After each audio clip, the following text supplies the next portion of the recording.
of national unity, deriving its authority and legitimacy directly from the sovereign power of the people.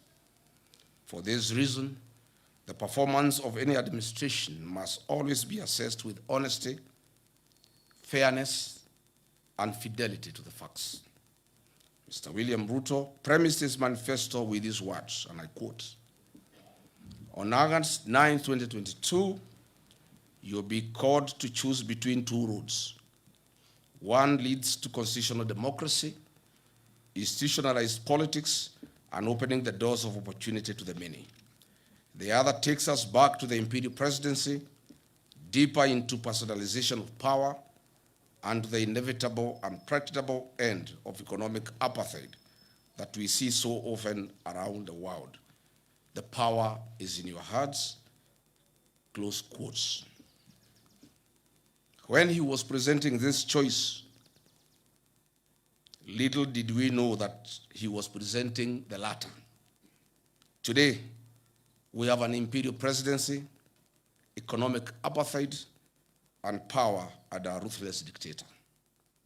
Fellow Kenyans, Mr. William Ruto committed himself to building a secure, just, and democratic Kenya founded on the Constitution and the rule of law. He promised to professionalize the National Police Service, safeguard human rights, protect every Kenyan regardless of political affiliation, strengthen the administration of justice, and ensure the security agencies remained accountable to the Constitution. He further pledged to guarantee every Kenyan the freedoms enshrined in Chapter 4 of the Constitution of Kenya. On this commitment, Mr. William Ruto has done a complete 360-degree about turn on his covenant, and I'll proceed to summarize a schedule of injustices against Kenyans and foreigners. The Republic of Kenya is in a state of lawlessness and anarchy. In 4 years, William Ruto has achieved the unimaginable. There is total breakdown of law and order. Goons have taken over the legal mandate and the role of the National Police Service. The CS for Interior, the PS for Internal Security, who are duty-bound to secure Kenyans and their property, are the key planners and financiers of goons in the country. The rule of law has been suspended in the country. The DCI Director, Mohammed Amin, has been deployed by William Ruto to provide cover-up of extrajudicial killings and abductions in the country. I've just been told that the 2 police officers who were mentioned in the death of Dr. Victoria Mutiso, they were arrested and released on orders of Kipchumba Murkomen. They were never taken to any police station. I've just now, on my way here, been informed that the DCI has facilitated their relocation to our neighboring country, Uganda. Goons have become part of the command structure, rank and file of the National Police Service. It is now common to see goons being escorted by the police to carry out criminal acts against Kenyans. This was evident in the PCA Mweki attack, Kariobangi PCA attack, and ACK Witima Church attack.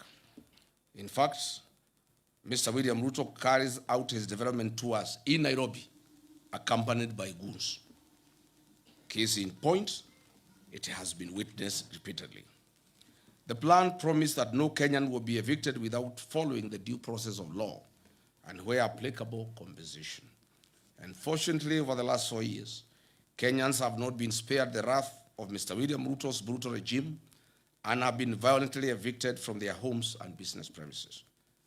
Mr. William Ruto has established an assassination network in Kenya to deal with political dissent and to assist Kenyans having an issue with one another to eliminate those they don't agree with. For example, in the 2024, during the Gen Z and Sabasaba protests, the government told us that guns were stolen from Kikuyu police station. The truth of the matter is that no guns were stolen. They never left the police station. Those guns were removed from the police records to be available to goons and rogue police officers to carry out illegal attacks and assassination of Kenyans.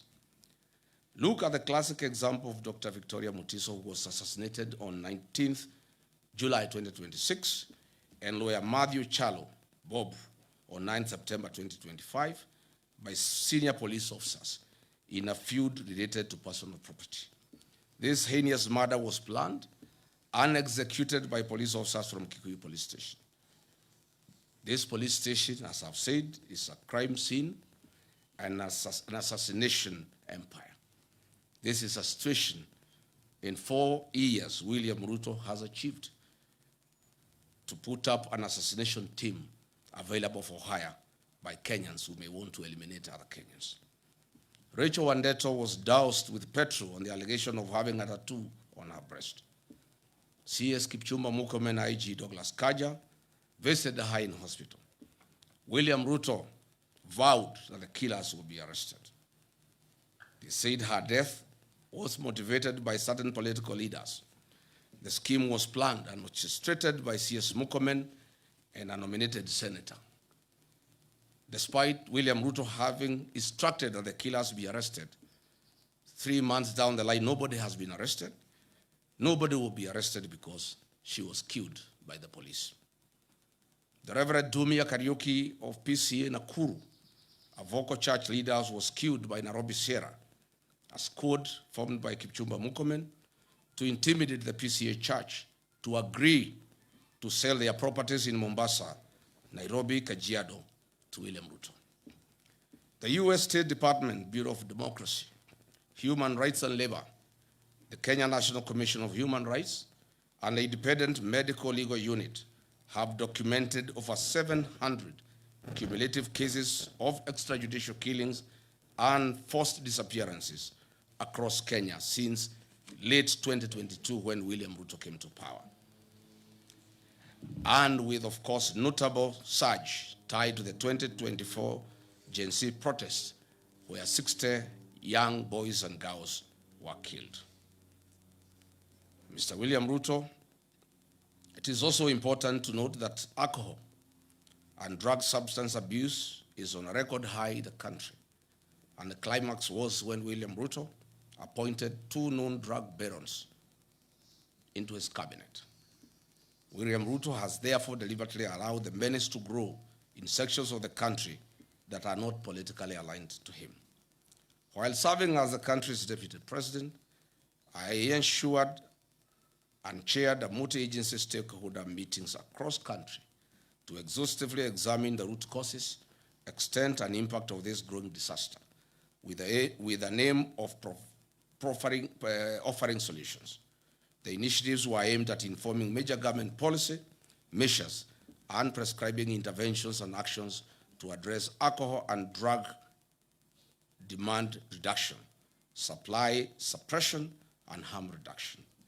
Under my leadership then, I strengthened the intergovernment collaboration, and coordination in fighting alcohol, drugs, and substance abuse.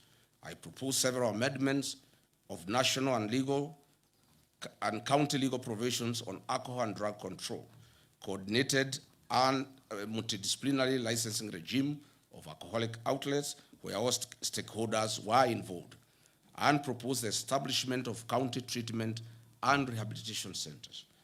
I held high-level engagement sessions with the judiciary to fast-track alcohol, drug, substance abuse matters before then. William Ruto's 4 years have achieved unwarranted, excessive availability of drugs to our young people, killing them and leaving others as zombies. I'm confident that on August 10, 2027, we will revisit this program and eradicate this vice in totality. The following are some of Kenyans who have been abducted and disappeared recently. Mark Million Carey, he was abducted in Nairobi. Michael Olo, abducted in Nairobi. Families wept in the Milimani High Court demanding his release. His last location was along Kagudo Road. Evans Omondi, abducted alongside Olo and Carey. Abdulaziz Duba Molu, alias Zizo, abducted in Kiamaiko on June 23, 2026 by armed individuals in civilian clothing and police uniforms. Davis Lichuma, a rights activist seized by the masked operatives outside Parliament, later traced to a hospital heavily battered. Omwancha Clifford Evans, listed among the recent abductees by local human rights groups. Manyura Morisori Douglas, still missing following a wave of clandestine security enforcement operations.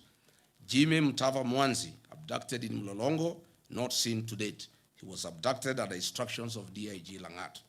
Dennis Chege, an activist who was said to be involved in the Gen Z protests, vanished and remains completely unaccounted for to date. Brian Stigo, a Nakuru fisherman, who mysteriously went missing in 2022 under similar contested operations at Lake Nakuru National Park. The plan promised Kenyans that the National Coroner Service Act of 2017 will be amended to establish the Coroner General's Office. The objective and aim of this amendment was to remove the burden of investigating suspicious and police action deaths from regular police channels and DCI. Further, the amendment of the Act was aimed at removing potential conflict of interest and ensuring absolute transparency in handling and explaining deaths, enforced disappearances, or fatalities resulting from the law enforcement operations. 4 years later, this promise has not been fulfilled. National Coroner Service Amendment Bill 2026 was officially published in the Kenya Gazette on April 16, 2026, and received by the Directorate of Legal Services in July 2026. It is currently at the introduction and pre-reading stage in the National Assembly, awaiting formal first reading and committal to the relevant departmental committee. Mr. William Ruto has also facilitated acts of transnational repression against foreigners in Kenya.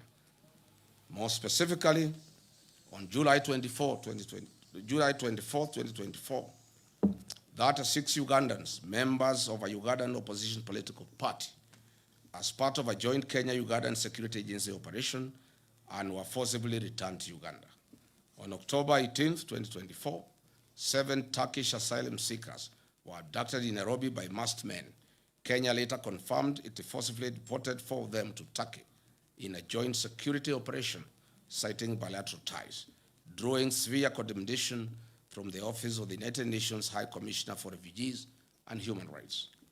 On November 16, 2024, Kiza Bisinje, leader of another Ugandan opposition party, was kidnapped by Ugandan agents while visiting Nairobi. Kenya government officials claimed they were unaware of the abduction, but the Ugandan authorities maintained it was a coordinated action between the two governments. Tanzania journalist and human rights activist Maria Sarangi was on Sunday, 12 January 2025, almost abducted here in Nairobi. Prominent Zimbabwean constitutional lawyer and human rights defender Brian Kagoro was detained and deported from Kenya on February 22, 2026. Intercepted by immigration and national intelligence officers at Jomo Kenyatta International Airport in Nairobi, he was held for over 10 hours and subsequently put on a flight back to Johannesburg, South Africa. In March 2026, 2 officials from the China Civil Engineering Construction Corporation were deported from Kenya amid a high-stakes dispute that arose in Kenya shillings 30 billion Kenya Railway city tender. Upon seeking a statutory review of the procurement process, William Ruto and Kipchumba Murkomen deported the complainants' local agents, clearing the way for their preferred entity, China Road and Bridge Corporation, CRBC, a company that has bagged procurement tenders worth 1.2 Kenya trillion since 2022 when William Ruto came to power. China Road and Bridge Corporation is the international conduit for corrupt proceeds in Kenya under the personal and direct supervision of William Ruto. I must say Kenyans are not safe, our children are not safe, investors are not safe, tourists are not safe, no foreigner is safe. And I must say, foreigners, investors, tourists, your own security starts with you. I ask the members of our development partners and foreign embassies accredited to Kenya to ensure that their staff and citizens are safe within the boundaries of Kenya. On protecting the liberties enshrined in our Constitution, William Ruto has breached the freedom of expression in Article 33 and the freedom of media in Article 34, Constitution of Kenya 2010. On 26 June 2026, 4 police officers from the dreaded Killer Squad, armed with AK-47 assault rifles, attempted to abduct the Standard Group Nakuru-based associate editor, Mr. Alex Kiprotich. This attack is a defiance to truth and total on the freedom of media, as stipulated in Article 34 and 35 of our Constitution. In the last 4 years, several media houses, including the Nation Media Group, the Standard Media Group, MediaMax Network, and several journalists were subjected to online campaign and disinformation campaign by the government of William Ruto. Reports show that 24 cases of violence towards journalists were recorded during the 2024 Gen Z protests. The Kenya Kwanza Covenant pledged to root out corruption, guarantee financial autonomy for key oversight bodies, and enforce Chapter 6 of the Constitution of Kenya on leadership and integrity. Mr. William Ruto has broken this covenant to the people of Kenya and instead orchestrated outright plundering of the country's resources for his personal benefit and enrichment. On 31st December 2024, Mr. William Ruto was ranked as the second most corrupt president in the world by the Organized Crime and Reporting Project. Transparency International Corruption Perceptions Index ranked Kenya number 130 out of 108 countries globally, with a score of 30 out of 100, reflecting persistent stagnation and public mistrust. Mr. William Ruto's administration has entrenched corruption as a way of life, and it remains systematic, pervasive, and deeply rooted in public service delivery and high-level governance. Mr. William Ruto's Western Hotel has been the leading recipient of government hospitality and catering tenders, securing 37 public contracts valued at hundreds of millions for the period ending June 2026. Contracts have come from state corporations, state departments, and county assemblies. It is clear that William Ruto is in competition with local entrepreneurs, where he flexes his executive powers and gives priority registration that enriches himself and his cronies at the expense of other hardworking Kenyans. I want to bring to the attention of the people of Kenya some of the biggest scandals that we have witnessed in the last 4 years. In the current financial year, Statehouse budget has grown from Kenya shillings 8 billion to 18 billion Kenya shillings, an increment of over 10 billion Kenya shillings. These are the funds that are used to bribe the people of Kenya. And lately, sheikhs, private security officers, village elders, teachers, chiefs, etc. Under the e-Citizen, a special audit report by the Office of the Auditor General exposed major financial and governance weaknesses, noting that over Kenya shillings 11 billion in collections lacking clear documentation or routed through non-designated accounts alongside irregular payments to private entities.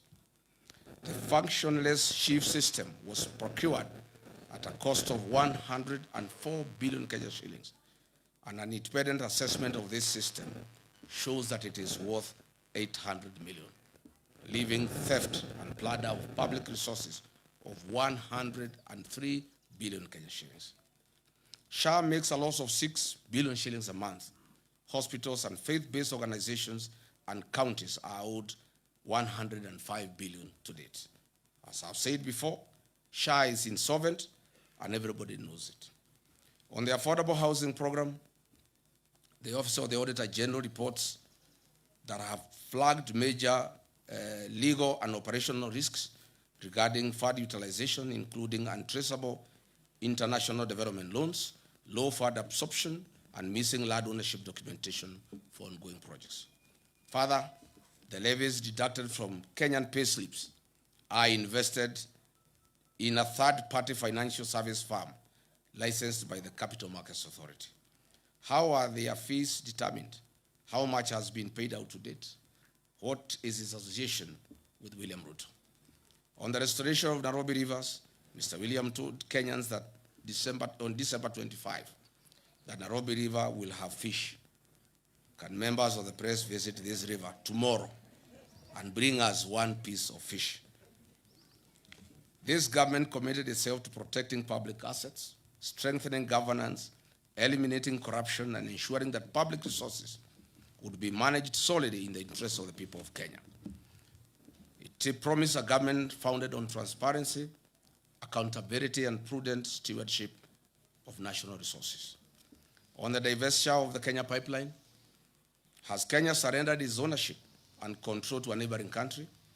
What was the rationale of forcing Kenyan state corporations to invest public funds in a public entity? Who is the mysterious lead transaction advisor, stroke investment banker that was the face of the IPO? How did he acquire his Kenyan citizenship, and whose interest does he represent? Mr. William Ruto and Senator Aaron Cheriot must come clear on their relationship with this mysterious dual citizen investment banker. On the sale of government's equity stake in Safaricom to Vodacom at 204 billion Kenya shillings, it was a ripoff.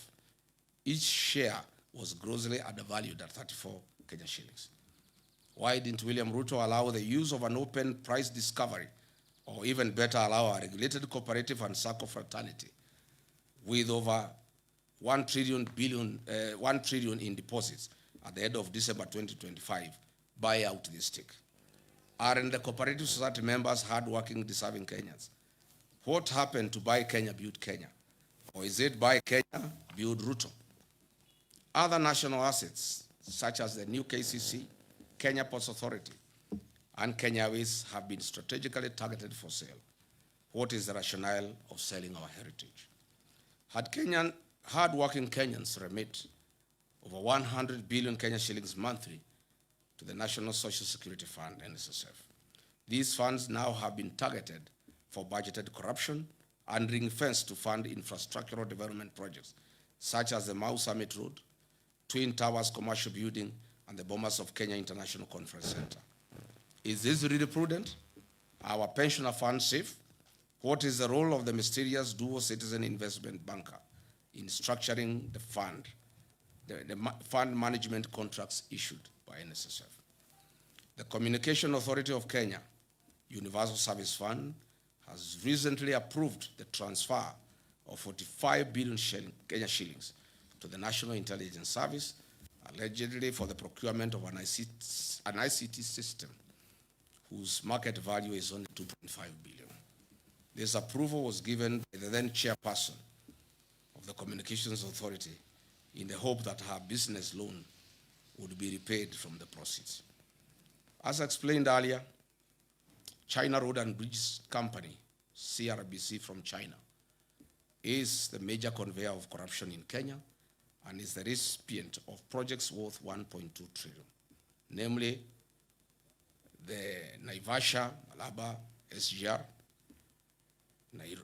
Mombasa SGR, JKI modernization projects, Talanta Stadium, Southern Bypass, Eastern Bypass, Western Bypass, Makuba Bridge, and Bomas of Kenya, among others. Patriotic Kenyans, over the last 4 years, Mr. William Ruto has systematically eroded the values, principles, and institutional structures of Kenya's public service that was built to ensure an efficient, ethical, and representative government workforce. Today, the public service is demotivated and has taken a back seat, as William Ruto single-handedly runs the operations of government without any professional input from our dedicated civil servants. No wonder government programs are launched and they are after repackaged for another launch. Dear Kenyans, the Church of Christ has been a major casualty of William Ruto's deception. On 5th May 2022, he executed a charter between the churches and the Kenya Kwanza Coalition. He committed that his administration would protect the freedom of worship in Kenya and respect the church as a societal partner in national development. Fast forward to 2026, he has introduced punitive legislation through the Religious Organization Bill 2024, aimed at controlling the activities of the church. He has also increased fees required to carry out official activities. Who can forget the 2026 brutal murder of Reverend Julius Dumia of Nakuru PCA? Who will ever forget the attacks on Wetima ACK Church? Who will ever forget the attack of All Saints Cathedral? On 4th October, on 4th October 2020, William Ruto, then Deputy President, was expected at AIPCA Church in Keno. Police officers tear gas the church. At the time, William Ruto said, the Jubilee administration is a product of kneeling and prayer before many altars in Kenya. It cannot be the same administration is now going to tear gas the church and disgrace our altars in Kenya. William Ruto then said, today, as president, the church is a serious attack. He has taken the attack to the church a notch higher, beyond tear gas, live fire, torching of vehicles, and a clear intention to kill an altar. He has completely betrayed the Church of Christ. This cannot be forgotten. Mr. William Ruto has completely betrayed the Church of Christ. That prayed him into government. The economic burden on ordinary Kenyan worker has also increased.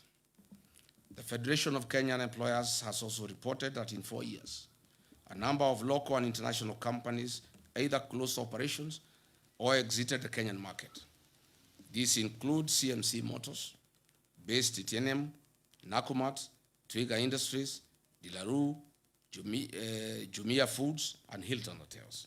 Today, households continue to experience severe financial squeeze due to cumulative tax charges, high utility costs, transport costs, and a stagnant job market that has limited formal opportunities.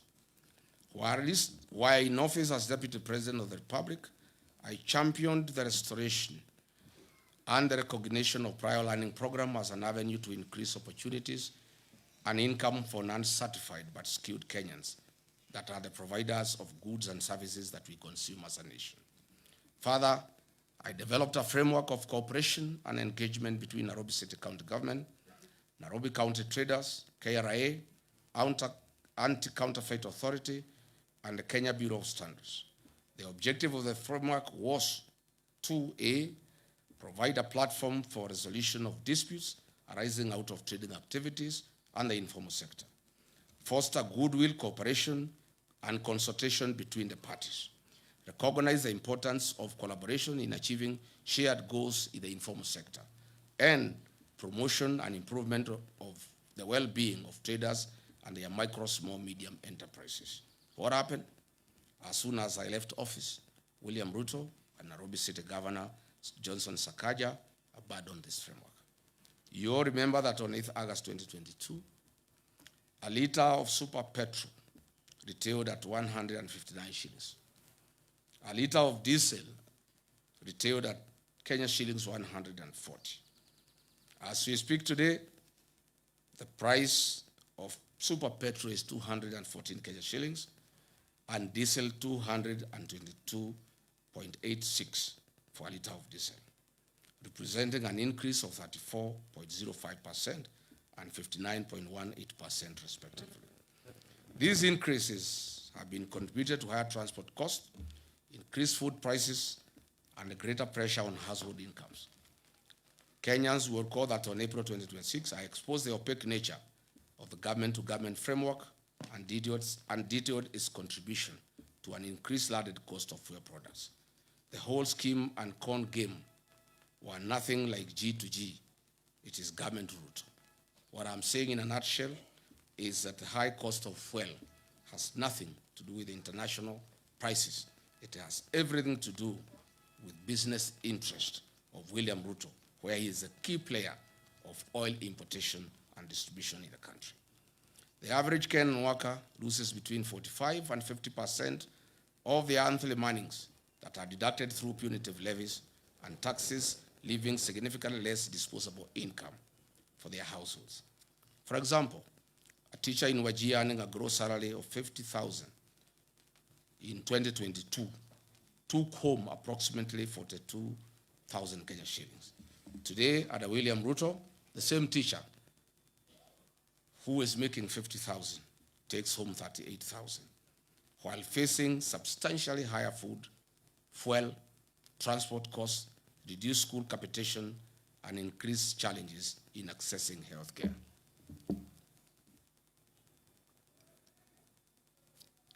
Coupled with the rising cost of petroleum products, the Kenya Kwanza covenant to put money into people's pocket is nothing but a pipe dream. If anything, Mr. William Ruto has achieved the complete opposite and has taken money out of Kenyans' pockets, leaving them with a reduced net disposable income. This covenant was central to the plan to improve the lives of Kenyans. As the party leader of DCP, I once again called on this government to cushion the payslip by suspending the affordable housing levy and reducing the payee tax burdens. This, together with the review of petroleum price framework, taxes charged will give Kenyans an increased net income. A punitive and unpredictable taxation regime is one of the principal causes of the high cost of living. William Ruto should lead from the front and actualize his promise made in the wake of the 2024 Gen Z protest to reduce government recurrent expenditure. Statehouse does not need 18 billion Kenya shillings for 12 months. These funds could be used to subsidize rising fuel and food costs for the benefit of Kenyans. Or better still, these funds can be used to ensure farmers in arid and semi-arid lands have access to clean water for domestic purposes, farming, and for their livestock. Patriotic Kenyans, Mr. William Ruto promised to build a disciplined, transparent, and accountable government founded on prudent public finance management, constitutionalism, and the rule of law. He pledged to reduce the cost of government, manage public debt responsibly, eliminate corruption, strengthen institutions, and uphold the Constitution while protecting the rights and freedoms of every Kenyan. 4 years down the line, the government introduced new tax measures, expanded statutory deductions, implemented changes to public finance management, and undertook toxic borrowing to finance government programs. It also introduced reforms affecting public institutions and the administration of government. Instead of easing the financial burden on citizens, the tax burden has increased significantly. Households have experienced reduced disposable income while facing higher prices for food, fuel, electricity, and other basic commodities. On the debt management, why is this regime in open violation of Article 211 of the Constitution of Kenya 2010 and Section 15 2C of the Public Finance Management Act 2012 that strictly prohibits the financing of recurrent expenditure using debt? Looking back, we know that the Grand Coalition government borrowed an average of 200 billion shillings annually. The Jubilee government of Uhuru Kenyatta borrowed an average of 700 billion shillings annually. This regime of William Ruto borrows an average of 1.4 trillion annually with no corresponding development. Since August 2022, Kenya's debt growth has entered a dangerous pattern of continuous triple-digit or near triple-digit expansions. As we speak today, every citizen of Kenya and every child born as of this morning has a debt of Kenya shillings 221,000. This country has a debt of 13.02 trillion, up from Kenya shillings 8.6 trillion in August 2022 when William took over. Mr. William Ruto has borrowed in excess of 5 trillion over the last 4 years. This regime, on a borrowing spree, borrows an average of 3.5 billion Kenya shillings daily and steals 3 billion shillings daily. Why borrow to steal? On average, this government steals from the people of Kenya 125 million shillings every hour. Calculated, this government is stealing every minute 2 million shillings from the people of Kenya. Dear Kenyans, the National Treasury has delayed disbursing the equitable share of revenue to counties. These cash flow delays have routinely stalled county operations, delayed staff salaries, and inflated pending bills to over 156 billion, despite legal mandates requiring timely monthly transfers. Misplaced priorities such as funding Statehouse budget by 10 billion, building state lodges and airstrips has caused cash flow constraints. The strengthening, devolution, and improving the timely disbursement of funds was at the core of the Kenya Kwanza Covenant with the people of Kenya. Once again, this promise has been broken. Patriotic Kenyans, ladies and gentlemen, measured against the promise to lower the cost of living, improve access to affordable credit, and strengthen small businesses, the evidence presented suggests that many Kenyans have yet to experience the relief that was promised. Mr. William Ruto made an ambitious commitment to the people of Kenya. The promise was to place young people at the center of Kenya's economic transformation and restore hope to millions of young people seeking meaningful work. The population of Kenya is 75% youthful. The African Union has long urged African countries to harness this demographic dividend by investing in young people. It is therefore fitting that we assess one of the administration's flagship commitments, expanding credit opportunities to Kenyans' youth. The Kenya Kwanza administration promised to establish a 50 billion hustler fund to provide affordable credit to mama mboga, boda operators, mkokoteni operators, and other small-scale entrepreneurs. This commitment was to ease financial constraints, promote enterprise, and improve the livelihoods of ordinary Kenyans. Mr. William Ruto established the Hustler Fund, whose head and tail cannot be traced. As it were, the financing programs intended to support micro, small, and medium enterprises. The Hustler Fund is said to have disbursed 87 billion Kenya shillings to 28 million people. What a paradox. What a lie. I am yet to hear of any one Kenyan saying that they have expanded their business courtesy of the Hustler Fund. Limiting the disbursement of funds to registered cooperatives would have probably made a greater economic impact and would have reduced the mobile loan default rate that is very high. I have raised fundamental questions on the effectiveness of the Hustler Fund in meeting its stated objectives. The truth of the matter is the high rate of loan defaults and low loan disbursements, in many instances 500 shillings, are insufficient to establish or grow a sustainable business venture anywhere in the country. This is simply a lost cause and was a fraud. 4 years ago, Kenyan women were promised dignity, economic empowerment, and their welfare. 4 years later, the women continue to experience economic hardships occasioned by a high cost of living, increased medical and education costs, and an unsustainable credit framework under the Hustler Fund and Women Enterprise Fund. The discontinuation of projects such as Linda Mama and Edu Afya have increased the cost of accessing healthcare and education services to women and their families. Mr. William Ruto has ignored Justice John Mativo's 2017 ruling and the former Chief Justice Maraga 2020 advisory to entitle a legislative framework and implement the 2/3 Jeta rule despite having a parliamentary majority. Patriotic Kenyans, the Kenya Kwanza commitment was to turn the housing challenge into an economic opportunity. They promised to build 250,000 houses every year. This was the promise. However, 4 years later, Mr. Ruto has fashioned and turned this into a conduit to steal public land and be the sole supplier of construction inputs, cement, steel, tiles, nails, and MDF panels that manufactures factories he has bought and acquired. The Affordable Housing Fund has collected over $1 billion since its inception. The State Department of Housing and Urban Development has conveniently ensured a low absorption rate of roughly 25% due to the staggered nature of construction phases and investments of proceeds in treasury bills, bonds through CDN Bank.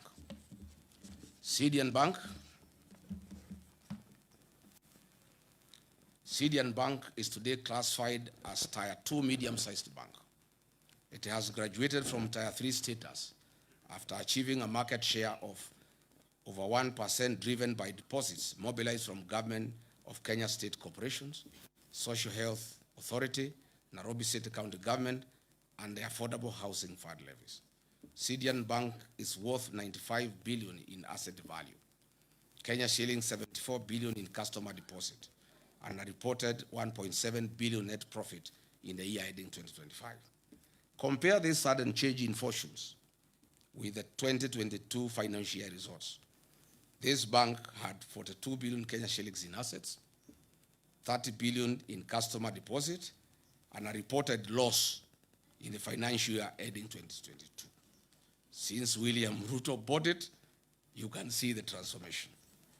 This housing scheme is nothing but a personal business that guarantees the exclusive single source offtake of steel, MDF panels, nails, iron sheets, tiles, cement by factories owned by William Ruto and his allies.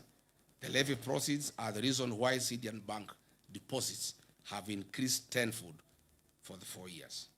If it were a genuine program, why is it being forced down citizens' throat? There was no promise to raise the payslip of the Kenyan worker in the name of a punitive housing levy. Private businesses must be left to do their work as the government does its work. It's important that the workers of Kenya know that monies deducted from their payslip is invested in CDN Bank owned by William Ruto, who is collecting the profit.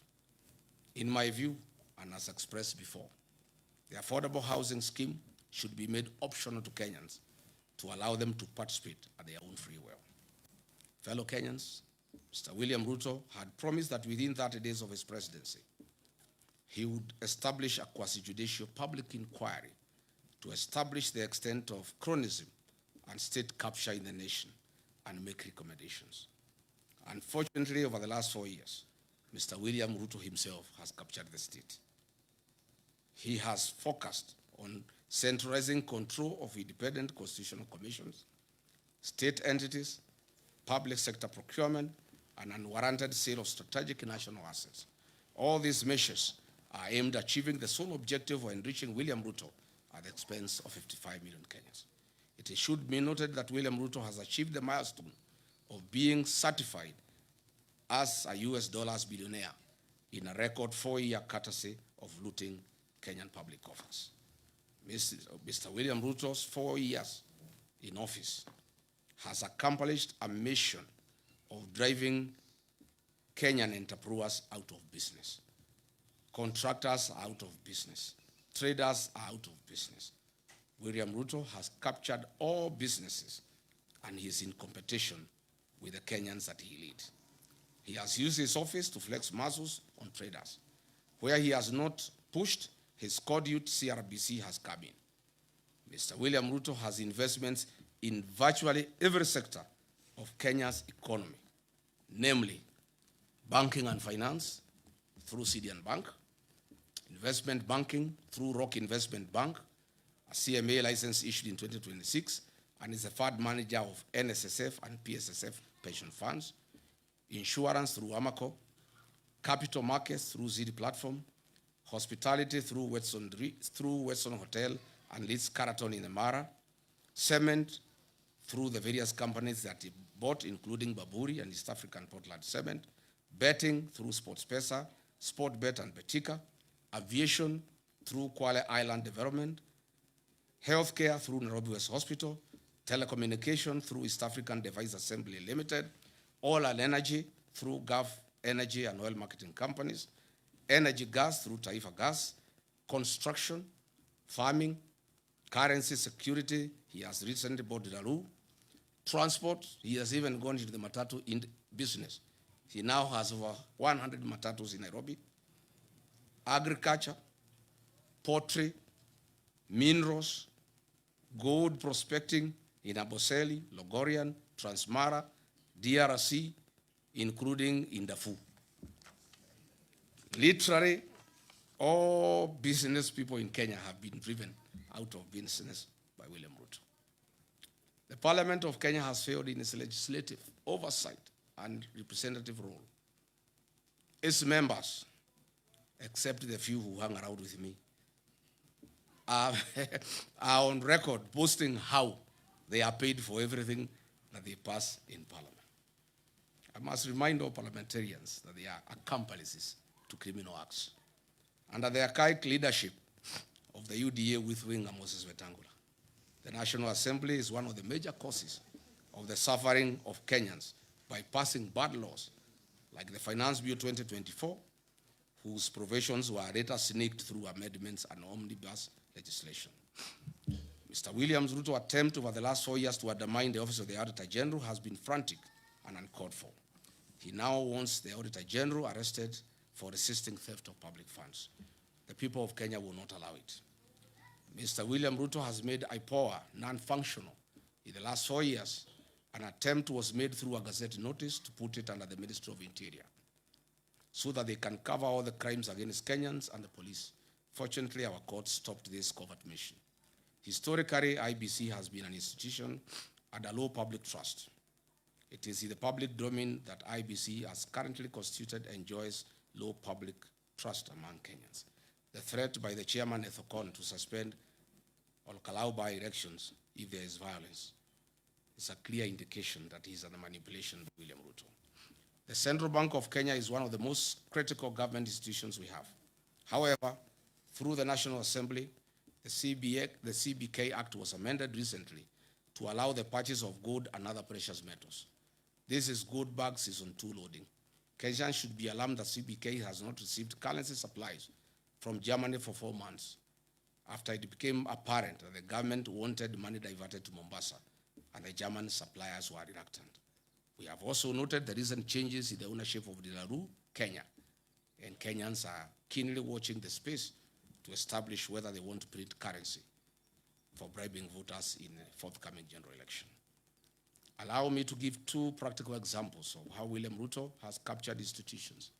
I'll use IPOA and KWS as examples. At IPOA, we have over 1,000 cases of police excesses that have been reported over the last 4 years by the people of Kenya. Only about 10 cases have found their way to court. Mr. William Ruto has deliberately slowed down the activities of IPOA.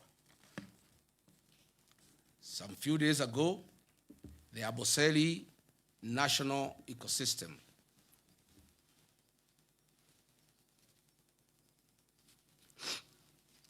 the Amboseli National Park ecosystem, 15 elephants died and some lions died later.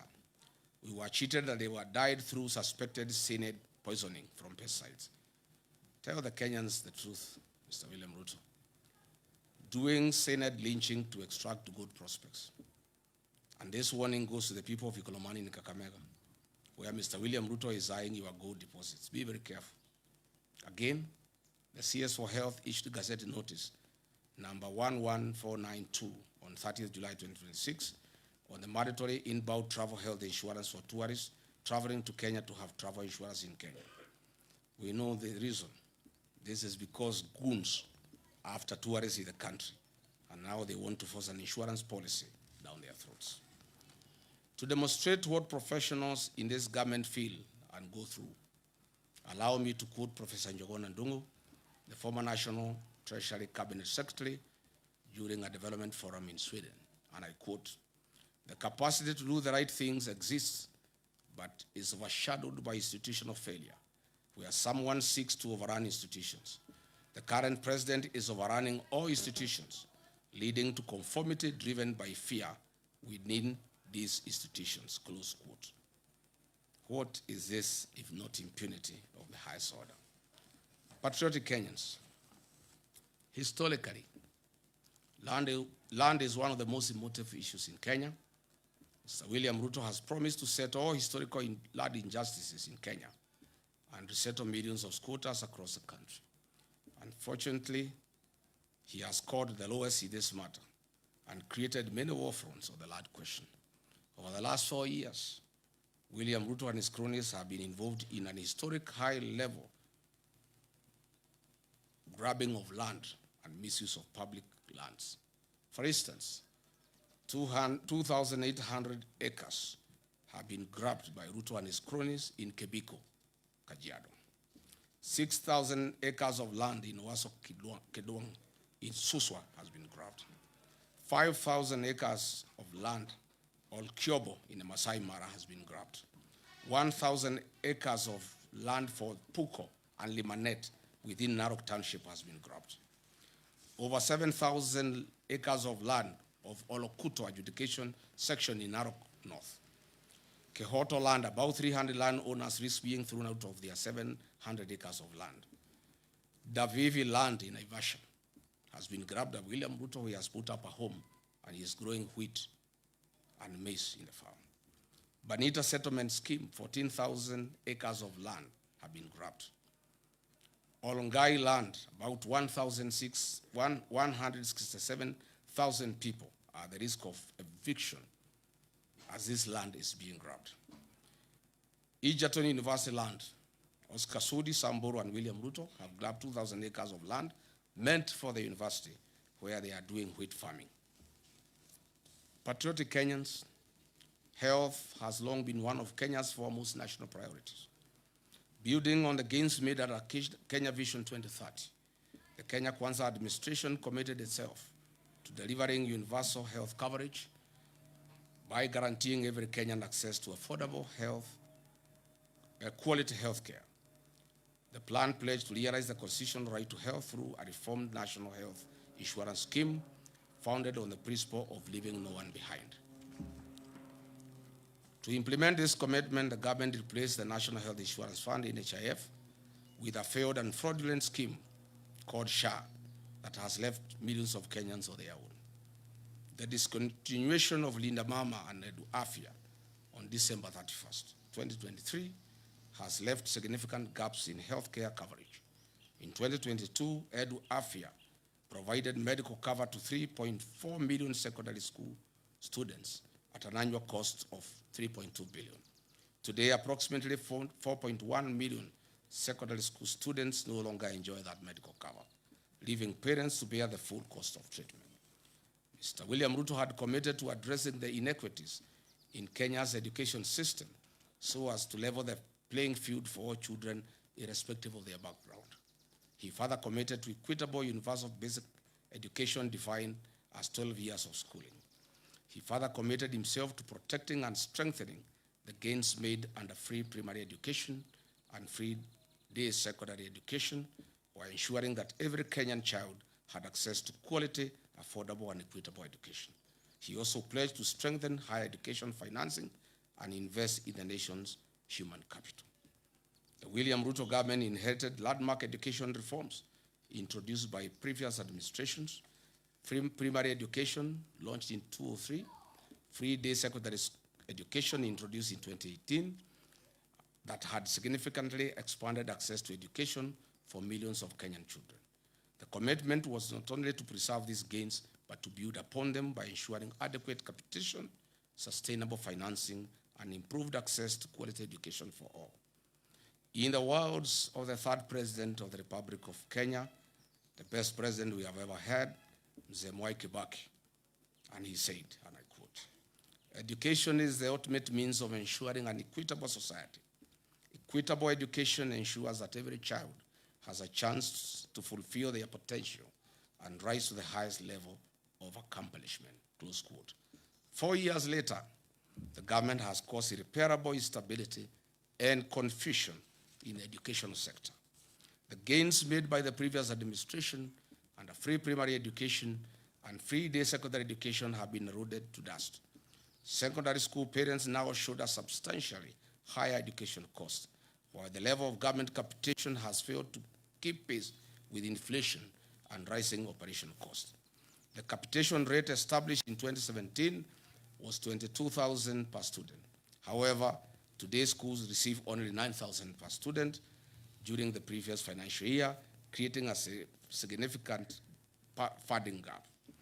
Our public universities are facing unprecedented financial distress. University debt has increased from 60 billion in August 2022 to approximately 100.3 billion Kenya shillings, representing an increase of Kenya shillings 40.3 billion, or about 67% increase. As a result, many institutions are experiencing severe financial challenges that will affect the delivery of quality education.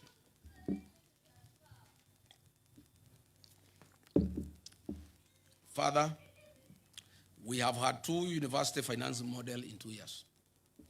Measured against the commitment to strengthen education, protect free basic education, and improve access to higher education, the evidence presented suggests that the sector has experienced significant setbacks, placing greater financial pressure on families and creating uncertainty for learners and institutions alike. Ladies and gentlemen, Mr. William Ruto pledged to invest 250 billion Kenya shillings into the agricultural sector to shift the country from food security to surplus production. Recognizing its strategic importance, he pledged to transform the agricultural sector by increasing productivity, improving farmer incomes, and revitalizing key value chains. The administration committed itself to revamping underperforming export crops, expanding emerging high-value crops, strengthening the tea value chain, supporting food security, and promoting agro-processing as a driver of economic growth. Despite the commitments made, our farmers have experienced increased economic hardship. Net incomes have reduced due to increased cost of inputs, higher taxation rates, high transport and distribution costs due to reclassification of VAT status. Agriculture continues to receive approximately 2% of the national budget, significantly below the African Union 10% target under the Maputo Declaration. The tea sector has faced considerable challenges over the past 4 years. This is due to the deterioration of Kenya's economic and diplomatic relations with Sudan, historically one of the largest buyers at the Mombasa tea auction. Sudan's annual consumption of Kenyan tea declined from approximately 10.7 million kilograms to about 1.7 million kilograms, leaving substantial volumes of tea unsold. But why has this happened? Mr. William Ruto's appetite for business and money has failed Kenya. His close association with the Sudan's RSF warlord, Mr. Hemeti, in illegal trade of gold in exchange for weapons, has reversed the gains we have made. These internationally sanctioned war criminals live in Kenya under state protection and have been issued with diplomatic passports and ID cards by Kipchumba Murkomen. U.S. Senator Jim Risch, chairman of the Senate Foreign Relations Committee, while noting Kenya's NATO ally status, criticized William Ruto during a May 2025 hearing. Senator Risch questioned Kenya's loyalty following its facilitation and hosting of Sudan's paramilitary rapid support forces, RSF. Rice farmers in Ahero, West Kano, Bunyala, Bura, and Mwea have also faced significant challenges. Although rice was identified as a strategic import substitution crop, import volumes approaching 1 million metric tons annually have depressed local paddy prices, leaving many farmers with unsold stock. Just recently, on 6 July 2026, William Ruto authorized the gazettement of duty-free importation of 490,000 metric tons of grade 1 milled white rice before 30th November, June 26. It estimates that this represents a missed economic opportunity exceeding 100 billion Kenya shillings if domestic production had been given priority before this duty-free window was open. Even though state sugar mills have been leased to private sector players associated with William Ruto, their principal business model is to import sugar instead of purchasing locally grown sugar from farmers. This has left 320,000 small-scale sugarcane farmers now facing an uncertain future. The targeted turning of 2 million poor farmers from food deficit to surplus producers using input finance and agricultural extension support. To date, show me one farmer in Kenya who can come forward as a testimonial. Instead, this farmer has nothing. In fact, small-scale farmers in Mwea and Ahero are currently in court trying to salvage their crop after government gazetted the importation of 490,000 metric tons of rice for importation. Tea farmers are crying.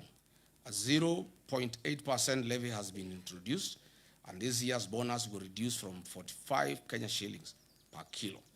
Sugarcane farmers in Western Nyanza and Kisii, the government is unable to pay 270 million owed to them. Cane per ton has reduced from 6,500 to 5,000. Dairy farmers who have supplied milk to new KCC have not been paid for 6 months. It is further alarming that the National Agricultural Value Chain Development Program allocation dropped by 54% to 54% from 10.2 billion Kenya shillings in 2025-2026 financial year to 4.7 billion Kenya shillings in 2026-2027 financial year. This is a direct assault on the agricultural value chain in Kenya. As Deputy President, I initiated progressive reforms in the agricultural sector that increase returns for tea, coffee, dairy, and other cash crops. Through my efforts, we negotiated an 8 billion debt waiver for coffee farmers that was suspended as soon as I left office. More can and more will be done once we form government on August 10 next year. Patriotic Kenyans, William Ruto pledged affordable credit and working capital through an accommodative financial ecosystem, removing structural exploitation and removing barriers to unsecured agricultural credit. To date, the Agricultural Finance Corporation is underfunded. It has a demand of 15 billion Kenya shillings per year from farmers, but the promise to fund it by 10 billion Kenya shillings per year was a hoax. Instead, those who borrowed are being auctioned. Dear Kenyans, William Ruto pledged to revive collapsed cooperative factories and processing plants such as sugar and dairy sectors and guaranteed minimum returns for farm products. Show me any revived sugar factory. Instead, they have been sold, and they have been bought by Ruto and cronies. Where is the cashew nut factory you promised in the coast? Where is the value addition centers you promised in 47 counties? Where are the county industrial and aggregation parks you promised? Where is the state-of-the-art slaughterhouse you promised at Bachuma for animals in northern Kenya? Where is the nitrogen fertilizer factory you launched in Naivasha? Where is the marble factory you launched in Vihiga? On value chain investments, he designated a specific capital infusion, including 250 billion for tea value chain and expanded the investments in dairy farming and coffee cherry funds. Where are these funds? Nowhere. On blue economy and fisheries, funding for fisheries and the blue economy decreased by 30% from Kenya shillings 11.15 billion to Kenya shillings 7.83 billion. Livestock sector allocations of livestock fell by 14% from Kenya shillings 13.6 billion to 11.6 billion. On eradication of hunger and improved food security, the country was promised prosperity by Ruto. Unfortunately, the number of undernourished people in Kenya increased from 10.1 million in 2004-2006 to 19.7 million in 2023-2025. It is more troubling when you look at the costs of a typical household food basket. A food basket is estimated to have risen from Kenya shillings 15,000 in 2022 to over 19,000 shillings today, an increase of more than 26%. Essential commodities such as electricity, chicken, beef, sugar, kerosene, bread, and milk have all become significantly more expensive here in Kenya over the last 4 years. Patriotic Kenyans, 4 years ago, this government promised the people of Kenya dams and water. 50 mega dams across the country were promised. 200 medium-sized dams across the country were promised. 1,000 small dams were to be constructed across the country. These dams included High Grad Force Dam along the Tana and Mutonga rivers to South Kitui, Tharaka Nithi, and Embu counties. Soin Koru Dam in Kisumu, Rumuruti Dam in Laikipia, Mohoya Dam in Nyeri, Kirinyaga, Revival of Arol and Kimorel Dams, Thakwe Dam, Sioi Muruni Dam in West Pokot, Badasa Dam in Marsabit, Darugo in Kiambu, Rale in Kilifi, Galana in Tana River, Kokwanyo Dam in Homa Bay, Lowat in Turkana, Makamini in Kwale, among others. Unfortunately, all we see, no dam. All we see is our president visiting other countries like Ethiopia to witness the launching of their dams. Where are these dams, Mr. William Ruto, in 4 years? On matters of environment, this administration had committed to grow 15 billion trees by the year 2032. What we are witnessing is the lifting of the logging ban and the systematic logging in national forests under the cover of the Kenya Forest Service. Numerous court cases have been filed by international conservation groups Greenbelt and the Law Society of Kenya against the government's attempt to develop build infrastructure in protected natural habitats. Talanta Stadium and Bomas Conference Center Link Road that will see over 100 acres of forest destroyed. Upper Imend Forest in Meru is being cleared for the construction of a state lodge, a golf course, and an airstrip, which will access and clear 200 acres of forest. Where was this promise? Even the trees at the gate of Statehouse have been cut. Is this still part of the growing 15 billion trees? Patriotic Kenyans, in foreign affairs, we had the worst since independence. Kenya's nose is poked everywhere, including the war in Ukraine and Russia, where our young men are lied to that they are jobs, well paying for that matter, but they find themselves in the war front. Reports indicate that we have lost 19 Kenyans, including Clinton Nyapara, Dennis Bagaka, Erastus Mundia, Simeon Wahome, Eric Mwangi, Ronald Kibet, Shadrach Wafula, Othiabo Martin, Ibrahim Yahaya, among others. Several other Kenyans in their hundreds remain unaccounted for, and hundreds of others are still active in the war zone. Their parents are keen at home, still crying to see their loved ones back home. A person who was in Kenya in 2022 would wonder whether the Kenya Kwanza commitment to a creative and robust foreign policy whose pillars will be economic and commercial diplomacy changed into converting our young Kenyans into war fugitives in far countries. As if that is not enough, the footprints of Kenya adversary in DRC Congo war zone and M23, Sudan's Darfur, Southern Sudan, among others. He had promised to enhance and promote further local investment by Kenyans living in the diaspora. In Mandera County, Juba land forces have taken over more than half of the town, and William Ruto signed a secret deal with the Al-Shabaab in 2024 that has remained silent. Notably, in July 2026, there were a record 9 terror attacks in Mandera County that resulted in the killing of 5 Special Operation Group SOG officers, and 1 National Police Reservist was killed. The foreign policy has been transformed into a tool to achieve personal gains at the interests of the people of Kenya. Fellow Kenyans, now let us move in and ask Mr. William Ruto the hard questions he deserves. But before that, let me give credit where it is due. There is one promise Mr. William Ruto made to the people of Kenya, and he has delivered 100%. Congratulations, Mr. President.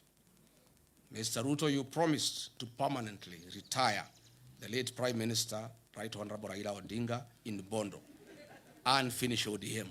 You have succeeded in both. Odinga is permanently retired in Bondo, and ODM is no more. There are many prominent deaths that have occurred in Kenya, and they have not been resolved. Kenyans want to know what happened to Raila Odinga. Why were the medical doctors of the late Prime Minister denied access to him at the last hours? Why did he have doctors from Nairobi West Hospital, a hospital closely associated with William Ruto, than his own doctors? Why were the instructions of Raila's doctor ignored, that Raila shouldn't travel? Raila Odinga was a respecter of rural traditions and custom. How could a person known respecter of rural traditions and customs indicate that he should be buried in 72 hours against all known rural traditions and customs? Was William Ruto anywhere an executor of Raila Odinga's will? Why was there no postmortem done on the body of Raila Odinga? Why was he forced to go to India through a private jet? Why did the president force Raila Odinga to go to India? Why was his party ODM taken over before his body arrived in the country, despite the known African customs that you don't inherit a man or a woman, for that matter, before they are buried?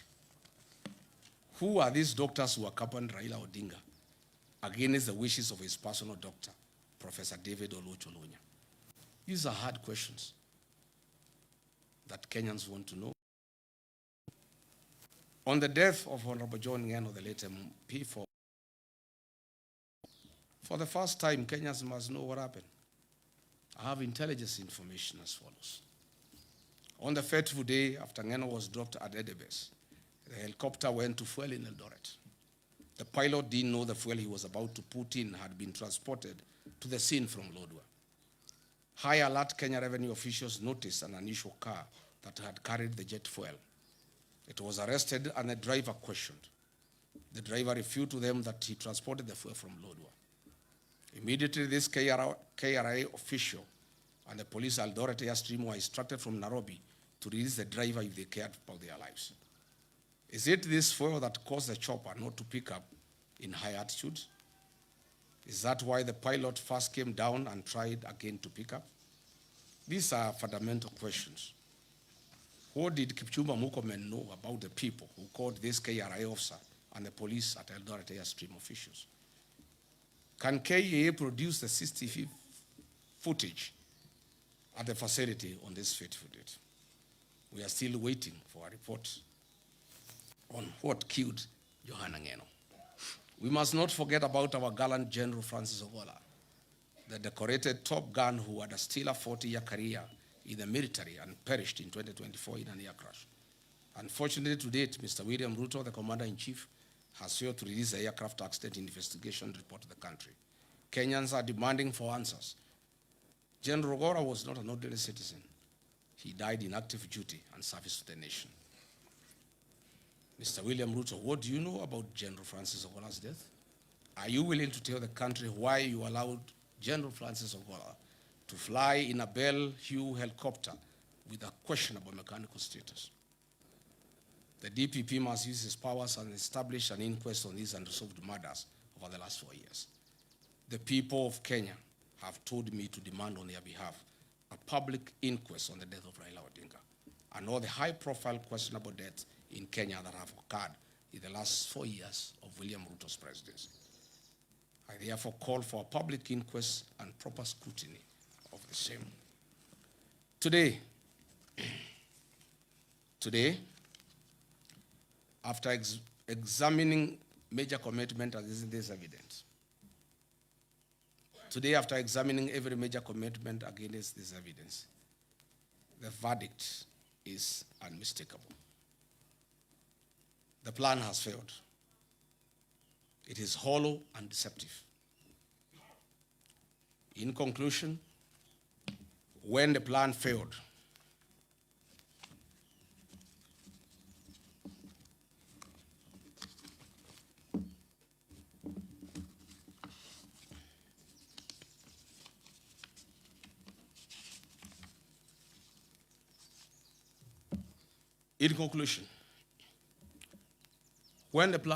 Kenyans were told that the answer lay in Adiko. It too has failed to deliver the hope, unity, and reforms that were promised. Thereafter came the 10-point agenda, presented as a renewed roadmap to rescue the country. It has equally failed to change the trajectory of our nation. In failing the plan, the administration has failed to keep Kenya on the development path envisioned under Kenya Vision 2030. The question before the people of Kenya is therefore simple. If the author of the plan could not deliver the plan, if NADCO has failed to provide solutions, if the 10-point agenda has failed to change the country's direction, what reason do Kenyans have to expect a different outcome after 2027? You have all heard William Ruto constantly accusing the opposition of having no plan. I ask Kenyans instead to look at his track record. He came up with a bottom-up economic plan.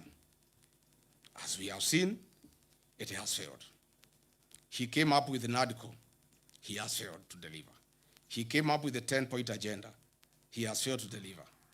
He came